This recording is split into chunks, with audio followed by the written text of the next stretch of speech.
여야 의원들이 나누는 허심탄회한 토크, 여의도 펀치 시간입니다. 오늘은 더불어민주당 강병원 의원, 자유한국당 성일종 의원 나오셨습니다. 어서 오십시오. 안녕하십니까. 네, 오늘의 첫 번째 펀치 주제부터 보여주시죠.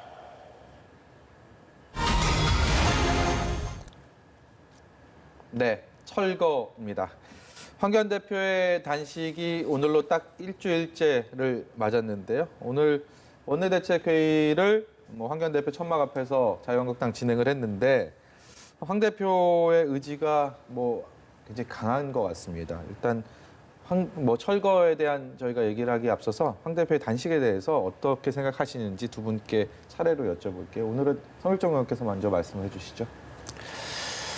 오죽했으면 삭발을 하고 또 단식까지 하는 극단적인 선택을 하겠습니까? 이게 여가 야가 되고 야가 또 여가 되고 하면 이런 것들이 이렇게 반복적으로 일어나고 있는데요. 네. 전에 우리 정세균 대표께서 참 격이 있으신 분이시잖아요. 우리 정세균 의원님이. 정세균 대표께서 네. 언론법안과 관련돼 가지고 2009년도 네. 7월 20일부터 단식을 하셨어요. 그때 이 정세균 의원님께서 뭐라고 말씀을 하셨냐면 수로는 안 되기 때문에 극단적인 방법이지만 단식으로 갈 수밖에 없다라고는 절박함을 얘기를 하셨어요. 예. 이때 박기태 대표께서 바로 찾아가셔서 우리가 풀을 테니 타협할 테니 이 부분을 좀 단식하는 부분을 멈춰주십사 이렇게 요청을 아주 진중하게 그 천막당사에서 앉아가지고 하신 이런 선례도 있고 네. 또 여당이 넉넉하게 그때 그 당시 부분들을 다 이렇게 협의를 하면서 이렇게 했습니다. 그런데 요즘에 여당을 보면 정치를 하자는 건지 정말로 야당다운 여당으로서 계속해서 대립의 구도를 가자고 하는 건지 저는 이해할 수가 없습니다. 네. 야당 대표가 이렇게 절박하게 하고 있으면 여당이 좀 더 적극적으로 나서고 무슨 방법을 찾아야 될 거 아니겠어요? 이 도대체 이 지금 여당의 반응을 보면요. 저는 있을 수 없는 일들이 벌어지고 있다고 생각을 해요. 예. 그게 뭐냐면 그 바른미래당의 손학규 대표하고 정의당의 이정미 대표가 국회 노텐더홀에서 단식을 했어요. 네. 그때 이 민주당의 그 반응을 보면 어떻게 했냐. 날로 기력이 쇠해가는 두 분의 건강이 실로 걱정스럽다라고 이해식 대변인이 논평을 했고요. 네. 또 홍영표 원내대표께서 뭐라고 그랬냐면 두 분 대표님들이 아직도 당신 농성을 하고 계셔서 걱정이 된다. 이렇게 위로의 말을 했습니다. 이 말이 맞습니다. 네. 그런데 우리 황 대표께서 지금 단식을 하고 있으니까 뭐라고 지금 얘기를 하고 계시냐면은 황제 단식이라 그랬어요. 민폐 단식이라 그랬어요. 이재정 대변인 같은 경우는 정치의 초년생으로서 할 수 있는 마지막 선택의 기로가 없다 이렇게 얘기를 했거든요. 네. 이렇게 막 하지 말고 또 이 이종걸 의원 같은 경우는 뭐 오빠 얘기를 표현하면서 그렇죠. 참 있을 수 없는 얘기들을 SNS에. 해놨잖아요. 예. 이렇게 할 게 아니라 정말로 진중하게 선거법에 야당이 왜 문제 제기를 하는지 공수처법에 왜 문제 제기를 하는지 이게 장기 독재로 가기 위한 집권 플랜에 의해서 지금 진행되고 있는 야당 대표의 단식에 대해서 진중하게 고민을 하고 설득을 할 생각을 해야지. 네. 이렇게 비난으로 가면 어째 우군인 3당과 4당 이정미 대표, 손학규 대표의 단식에 대해서는 이렇게 걱정을 하면서 찾아가서 이렇게 하면서 네. 야당 대표의 단식에 대해서는 이렇게 혹독하게 대응을 하고 있는지 참으로 이해할 수가 없습니다. 네. 민주당에 대한 그 섭섭함, 민주당의 반응에 대한 섭섭함을 정말 빼곡히 적어 오셔서 거기에 대해서 항의를 하시는데 네. 강병원 의원께서 좀 말씀해 주셔야 될 것 같습니다. 예, 그렇습니다. 어쨌든 뭐 제1야당의 그 대표가 이 추운 겨울에 그 단식을 하고 있다는 것 자체는 참 우리 정치에서 참 안타까운 일입니다. 좀 그런 문제는 있을 것 같습니다. 이렇게 정치라는 거는 정치인들이 뭔가 명분이 있을 때 목숨도 걸고 머리도 깎고 네. 단식도 하고 장애투쟁도 하는 거 아니겠습니까? 근데 지금 이제 황교안 대표께서 들고 있는 것은 과연 그렇게 목숨 건 단식이라고 표현하셨는데 그런 단식이 명분이 되는가? 네. 저는 그런 생각을 한번 해봐야 될 것 같아요. 이게 좀 대안 없이 반대만 하는 것은 아닌지. 예. 그리고 또 이게 국회에서도 풀 수 있는 문제인데 협상하고 대안 제시해서 풀 수 있는 문제임에도 불구하고 네. 뭔가 본인의 좀 그 리더십을 세우기 위해서 하는 것은 아닌지 국민들이 여기서 굉장히 의구심을 갖고 있는 겁니다. 네. 그렇기 때문에 최근 여론조사 결과를 보면은 황교안 대표의 단식에 대해서 이 단식이 명분 없다라는 게 한 67% 나온 것을 제가 봤습니다. 네. 동의하는 건 28%밖에 안 됩니다. 우리 고위 공직자들의 범죄를 수사하자라는 게 공수처고 우리 국민들이 굉장히 간절히 원하고 있습니다. 압도적으로 찬성을 하고 있습니다. 그다음에 선거제 개혁 같은 경우는 작년 연말에 한국당도 다 동의를 해서 네. 연동형 비례제를 도입하기 위한 구체적인 방안을 적극 검토하자고 다 약속을 했던 겁니다. 네. 우리 국민 모두가 비례성과 대표성을 강화하는 선거제를 만들려고 얘기하고 있는 것 아닙니까? 예. 그렇다 그러면은 이것을 반대해서 될 것이 아니라 실질적으로 실현시키기 위한 구체적인 방안을 가지고 저는 충분히 국회에서 협상력을 발휘할 수 있다고 생각합니다. 물론 원외 당대표시기 때문에 뭐 협상을 하시는 과정에서 어려움이 있을 수 있겠습니다만 당대표로서 당 의원들을 다 함께 논의할 수 있는 거 아니겠습니까? 저는 그렇다 그러면은 적어도 이렇게 목숨을 건 단식 투쟁을 하시려면은 명분이 있어야 된다. 네. 그리고 국회에서 충분히 풀 문제를 장외에서 이렇게 국민들이 정말 동의하지 않는 방식으로 투쟁하는 것 옳지 않다고 생각합니다. 성 의원께서는 뭐 도의적인 섭섭함을 말씀하셨고 강병원 의원께서는 뭐 명분을 말씀하셨는데 글쎄요, 제가 잠깐 얘기 좀 할까요? 우리 강 의원님께서 명분 얘기를 하셨어요. 그런데 우리 황 대표께서 단식을 하는 명분이 세 가지입니다. 지소미아를 절대적으로 파괴해서는 안 된다. 네. 여기 파괴하려고 그랬잖아요. 미국에 협조 요청을 하고 중재 요청을 하면 국제적인 호구가 된다고 김현종 수석이 얘기를 했습니다. 안보실 1차장이. 이미 국제적 호구가 된 거 아닌가요? 그런 상황에서 이 국가적으로 그 중대한 지소미아에 대해서 반드시 우리는 지켜야 되겠다라고 하는 이 절박감 속에 나서신 거고 예. 공수처 선거법 얘기를 하는데 공수처법 청와대가 필요한 겁니다. 제가 여러 번 얘기를 하지만 이거 네. 위헌적 요소가 있어요. 상권 분립돼 있는 나라에서 문제가 있고 또 지금 검찰이 잘하고 있는데 검찰의 중립은 살아있는 권력으로부터의 중립이 제일 중요한 건데 지금 살아있는 권력 손대고 있으니까 공수처법을 만들겠다라고 하는 건데 지금 대통령 직속으로 공수처를 만들어가지고 야당이든 사법부든 그 누구든 다 조사할 수 있습니다. 지금 윤석열 검찰이 조사하는 것 같은 게 공수처가 만들어지면 그대로 가져가면 끝이에요. 이러한 어마어마한 국가기관을 만들고 있고 또 이게 정부조직법에도 이걸 만들 수가 없습니다. 네. 위법을 하면서 하고 있는 이 상황에 대해서 야당 대표가 가만히 있으란 말입니까? 이게 명분이 없다는 말입니까? 선거법 제가 말씀드리겠습니다. 선거법 지금 제도에 무슨 문제가 있습니까? 236개의 지구당에서 지역 인물 선거를 하고 예. 또 지역에서 인물 선거만 가지고 안 되니까 정당 투표를 해서 지금 비례로 주고 있거든요. 그래서 지금 47석이 비례인데 정의당이 10%를 얻으면 4.7명을 가져가는 겁니다. 그래서 아무런 논리적 문제가 없어요. 다 이상 없이 잘하고 있는 겁니다. 그런데 지금 정의당이나 소수당은 무슨 얘기냐? 300석 의석 중에서 10%를 받았으면 30명을 전체 의석의 10%를 달라는 얘기 아닙니까, 지금? 네. 그러면 정의당은 지금 지역구의 선거에 후보를 안 내고 있습니까? 내고 있습니다. 기회를 공평하게 지금 제공하고 있잖아요.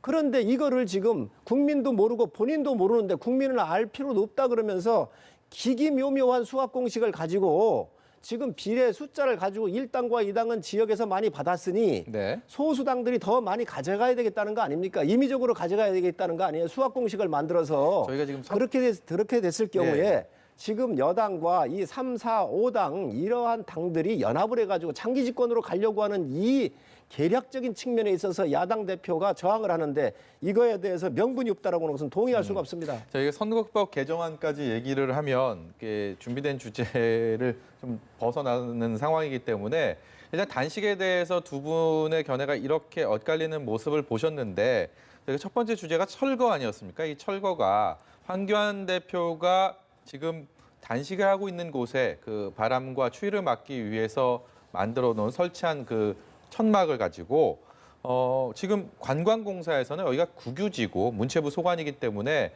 청와대 앞에 그 지금 사랑채 앞에는 천막 설치가 안 되니까 이것을 빼달라, 철거해달라는 얘기고 거기에 대해서 자유한국당에서는 강하게 반발하는 도의적인 뭐 이거는 좀 너무 말도 안 되는 거 아니냐 사실 이게 저희가 황교안 대표의 단식 얘기를 하면서 철거를 주제로 잡아본 그 이유인데요. 여기에 대해서도 한 말씀씩 견해를 좀 여쭤볼게요. 먼저 예. 이번에는 강병원 의원께서 말씀해 제가 주시죠. 봐서는 어쨌든 법 앞에 누구나 평등해야 되는 거 아니겠습니까? 네. 황교안 대표가 그렇게 명분 없는 단식을 하고 있는 것도 국민들에게 볼상사하는 모습을 주고 있는데 네. 이렇게 정말 이렇게 어쨌든 국유재산 관리 규정이라고 하는 어떤 법을 어겨면서까지 그곳에서 텐트를 치고 많은 당직자들 또 주변에 밤새워 교대로 이렇게 다 지키게 하고 이러는 것은 우리 국민들이 보면은 정말 그 용인하기가 쉽지 않은 저는 네. 그런 모습이라 생각합니다. 우리 법 앞에 평등하다고 누구나 다 얘기를 하고 있습니다. 네. 아마 청와대 앞에서 많은 단체들이 자기 목소리를 높이고 본인들이 원하는 바를 관철시키기 위해서 많은 집회 시위를 해왔습니다. 그럼에도 불구하고 거기서 텐트 치고 이러는 문제들은 법에 의해서 또 청와대 앞이고 그러니까 집회 시위법 등등의 여러 가지 있지 않겠습니까? 네. 경호상의 문제도 있고 또 외국의 정상들 왔을 때 좀 그런 문제도 있고 해서 여러 가지 규정들도 있고 법이 있을 텐데도 불구하고 야당 대표니까 우리는 법의 예외야. 마치 우리는 법에서 정말 적용을 안 받겠다고 하는 것은 국민들이 절대 용납하지 않을 거라고 생각이 듭니다. 네. 최근에 한국당 같은 경우 보십시오. 국회에서 패스트트랙 관련해 가지고 온갖 불법 행위, 폭력, 의원을 감금하고 의원가를 점거하고 그 법안 들어온 거를 손으로 훼손한 모습을 우리 국민들이 다 봤습니다. 이것에 대해서 한국당은 뭐라고 얘기합니까? 저항권을 행사했기 때문에 이런 것들 아무 문제 없다 얘기합니다. 아니 왜 한국당만 우리나라 대한민국 법이 있는데 이것을 다 벗어납니까? 왜 예외적인 당이고 왜 황교안 대표 같은 경우는 법을 어기면서까지 거기서 텐트 치고 하는 것이 우리 국민들이 용인해 줘야겠습니까? 저는 네. 옳지 않다고 봅니다. 네. 법은 지키면서 하실 건 하셔야 되는 거 아닌가 싶습니다. 법을 지켜야 된다는 말씀은 맞는 말씀인 것 같은데 거기에 대해서 자, 어떤 견해? 알겠습니다. 저 동의합니다. 헌법을 어겨가면서 정부조직법을 어겨가면서 공수처를 만들겠다라고는 집권 세력이 법을 그럼 지키고 있습니까? 지금 다른 법을 다 지켜야 합니다. 그러나 헌법은 대한민국의 모법입니다. 헌법이 있고 다른 개별법들이 나가는 거예요. 이 기본적 법을 파괴하려고는 이 세력에 지금 저항하고 있는 겁니다. 제가 아주 간단하게 말씀드리겠습니다. 대통령께서 하신 말씀입니다. 17년도 2월 12일 날 SBS 대선 주자 국민 면접에서 나오셔가지고 이런 질문을 받으셨어요. 국민들이 문재인 대통령 퇴진을 요구하면 어찌할 건가? 대통령께서 이런 대답을 하셨습니다. 광화문 광장에 나가 시민들과 끝장 토론이라도 하겠다. 지금 헌법을 파괴가 되면서 대한민국의 구조의 변화가 오는 선거법에 의해서 이 심각한 문제에 있어서 아니 처음엔 비닐도 못 치게 했습니다. 그러다가 이제 비가 오니까 비닐 하나 쳤어요. 이거를 지금 법률 위반이라고 얘기할 수 있습니까? 대통령께서 나오셔서 광화문에 나가가지고 시민들하고 끝장 토론이라고 한다고 하지 않았습니까? 일야당 대표입니다. 그러니 나오셔서 끝장 토론이라도 안 좋으니 10분이라도 만나보세요. 그렇게 하시고 법에 대해서 말씀하시기 바랍니다. 저는 그 황교안 대표가 좀 과도하게 그 대통령을 직접 이렇게 자꾸 엮으려고 하는 것은 아주 대권 행보. 뭐 이렇게 대통령 코스프레 한다고 많이 비판하지 않습니까? 저는 그거라고 그냥 노리고 있는 것이 그래서 이렇게 법을 어겨가면서 왜 법을 어기냐 질타를 받으면서도 거기에 계속해서 누워서 단식 농성을 하려고 하는 것은 바로 대통령을 어떻게든지 엮어가지고 본인의 위상을 대통령급으로 높이려고 하는 게 아닌가 싶어요. 계속해서 보면은 여야정 국정 상설 협의체 같은 게 있음에도 불구하고 끊임없이 대통령 1대1로 영수회당 잡아달라는 거 아닙니까? 예. 이런 거 안 해주니까 또 좀 굉장히 그런 부분에 관해서 또 여기저기 언론 플레이를 많이 하고 그러셨는데 저는 옳지 않습니다.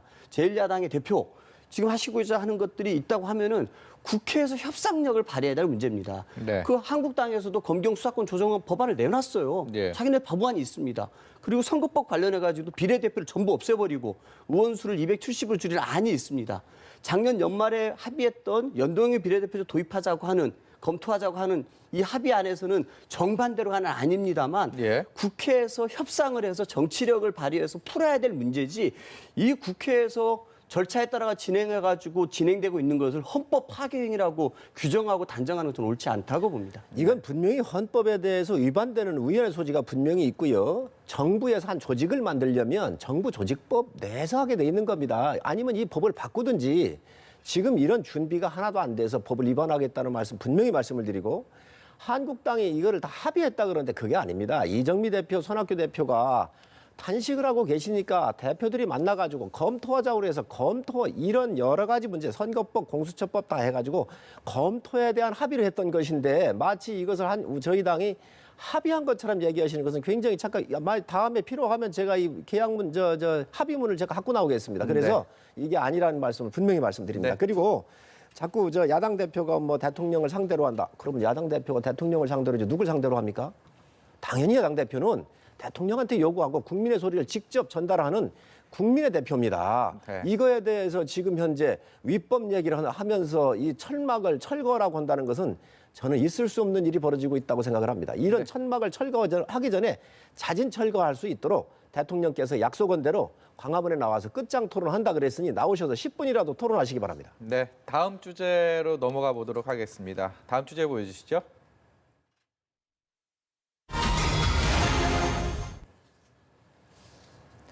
내일부터 국회는 정말 중요한 여러 가지 항상 중요했지만 더 중요한 시점을 앞두고 있습니다. 선거법 개정안이 내일부터 국회에 자동 부의가 되는데 쉽게 말해서 부의라는 게 상정이 가능한 상황이 됐다라고 볼 수가 있을 텐데요. 그러니까 12월 3일에 패스트트랙 법안이 부의가 되니까 일단 내일부터는 그야말로 현역 의원들께는 좀 비상 대기하는 그런 시기가 아닌가 싶어요. 각 당의 분위기도 그렇고 여러 가지 지금 워낙 너무 첨예하게 도저히 좀 이렇게 간격을 좁히기가 어려운 상황으로 흘러가는 모습이 있고 오늘 여야 원내대표의 3당 교섭단체 원내대표의 회동도 있었지만 아까 오신환 원내대표는 몇 마디 얘기를 했음에도 불구하고 이인영 원내대표나 나경원 원내대표는 별달리 할 말이 없다라고 하고 그 자리를 떠났습니다. 그렇기 때문에 분위기 자체가 그냥 녹록하게 흘러가는 분위기가 아닌 것 같습니다. 각 당의 분위기 좀 들어보겠습니다. 일단은 저희 당 같은 경우는 이인영 원내대표가 오늘 오전에 밝혔습니다만 집중 협상을 제안을 해놓은 상태입니다. 그럼 왜냐하면 이거는 이 공수처법과 검경 수사권 조정 그리고 선거제 개혁 법안들은 여야가 머리를 맞대면 저는 충분히 접점을 찾아낼 수 있다고 봅니다. 이 패스트트랙에 올라가서 본회의 상정도 됩니다만 여야 간에 합의만 되면 수정안이 나오거든요. 네. 수정안을 먼저 이 패스트트랙 올린 법안보다 먼저 표결에 붙이게 돼 있기 때문에 저는 아직까지 여야 모두에게 시간이 있다고 봅니다. 이제 한국당만 결단을 하면 되는데 지금 제1야당의 대표가 단식을 하고 있으니 나경원 원내대표라든지 그 밑에 있는 의원들 누가 이거 협상해야 됩니다. 이런 일을 어떻게 꺼낼 수 있겠습니까? 지금 정말 황교안 대표의 이 단식이 이 국회에 협상할 수 있는 협상력이라는 정치력을 완전 봉쇄시켜 버렸거든요. 저는 굉장히 잘못됐다고 봅니다. 아니 아무리 원외에 있는 당대표를 할지라도 국회의원들이 갖고 있는 입법 권한이라는 게 있는 거 아니겠습니까? 네. 충분히 협상을 해가지고 선거법 내에서 접점도 찾고 이 검경 수사권 조정이라든 공수처 관련해서 또 저는 합의를 만들 수 있다고 보거든요. 그럼에도 불구하고 이 단식이라는 걸 통해 가지고 국회를 이렇게 정쟁으로 특히 예산안까지도 있는데 이 국회를 정쟁으로 몰아가고 있는 황교안 대표의 단식. 그렇기 때문에 국민들이 명분이 없다고 하는 겁니다. 그리고 법도 위반하고 있고 황교안 대표는 어떻게 법에서 예외입니까? 네. 신이 아니지 않습니까? 저는 그런 면에서 법도 지켜야 되고 예. 또 국회에서 협상도 해야 되고 하니 지금이라 저는 제1야당의 대표가 단식을 풀고 국회에서 적극적으로 협상을 해서 네. 이 연말 국회가 싸우지 않는 국회, 국민들에게 선물을 주는 국회로 만들어라. 이렇게 저는 지시하는 게 옳다고 봅니다. 네, 국민들에게 선물을 주는 국회 참 너무 기대가 되고 그 말씀만으로도 가슴이 설레는데 과연 그 선물을 받을 수 있을지 좀 의문입니다. 지금 자유한국당에서 생각하고 있는 여러 가지 카드들이 굉장히 좀 있을 것 같아요. 지금 행보 자체가 자유한국당이 어떻게 흘러갈 것이냐, 어떤 선택을 할 것이냐. 일각에서는 의원직 총사퇴 얘기도 나왔었고 필리버스터 얘기도 나오지 않습니까? 과연 어떤 행보를 보일 거라고 보시는지요? 그리고 국민들에게 선물을 줄 수 있는 상황을 맞을 수 있을까요? 행보 이야기하기 전에 네. 저는 여당이 넉넉해야 되고 원칙으로 가야 한다고 생각을 합니다. 지금 위헌적 요소가 있고요. 정부조직법에도 그렇고 이게 패스트트랙으로 올리면서 사보임에 대한 국회법 18조를 위반을 했거든요. 사보임 못하게 돼 있습니다. 회기 중에. 본인 오신환 의원, 권은 의원 본인이 사임도 안 했고요. 강제 사보임 시켰잖아요. 그래서 여기까지 온 거예요. 그리고 이 문제는 다시 말씀을 드리지만 대한민국의 근간을 흔드는 일이에요. 공수처 지금 검찰이 문제 있습니까? 검찰이 지금 다 살아있는 권력하니까 문제가 없다고 아까 말씀드렸잖아요. 또 특검제도도 있고 특별감찰관제도 있습니다. 이런 제도의 틀 안에서 얼마든지 할 수 있는 겁니다. 공수처 만들어 놓은들 옥상옥이 돼가지고 공수처를 또 그러면 견제할 수 있는 뭐가 있나요? 대통령이 더 권한만 강화가 돼가지고 문제가 생기는데 야당이 이거에 대해서 협상안을 갖고 나오라고요? 선거제도도 그렇습니다. 선거제도 지금 여당과 3, 4, 5당 준여당에 준하는 이런 여당들끼리 의석을 좀 골고루 나눠가지고 연합을 해서 지금 선거의 제도 하에서는 야당이 일당이 될 수가 없습니다. 네. 과반이 넘어갈 수가 없습니다. 야당을 무력화시키고 독재로 가겠다는 거잖아요. 그런데 여기에 무슨 협상안이 있겠습니까? 원칙을 고수하고 대한민국의 근간을 바로 세우는 것도 야당의 임무고 이걸 하는 것 자체가 저희는 원칙에 맞는 일이고 대한민국 세우는 일이라고 생각을 합니다. 네, 저희가 주제를 뭐 더 준비를 했고 오늘 듣고 싶은 말씀도 많았는데 두 분께서 방송하기 전에 서로 덕담을 하시면서 굉장히 좋은 분위기였습니다. 그런데 이제 이 주제가 주제인 만큼 또 국회 지금 분위기가 분위기인 만큼 이 시간 자체가 굉장히 뜨겁게 진행이 되느라고 더 준비한 말씀을 못 듣게 된 점 두 분께 양해를 구하겠습니다. 지금까지 강병원 더불어민주당 의원, 성일종 자유한국당 의원이었습니다. 고맙습니다. 감사합니다. 감사합니다.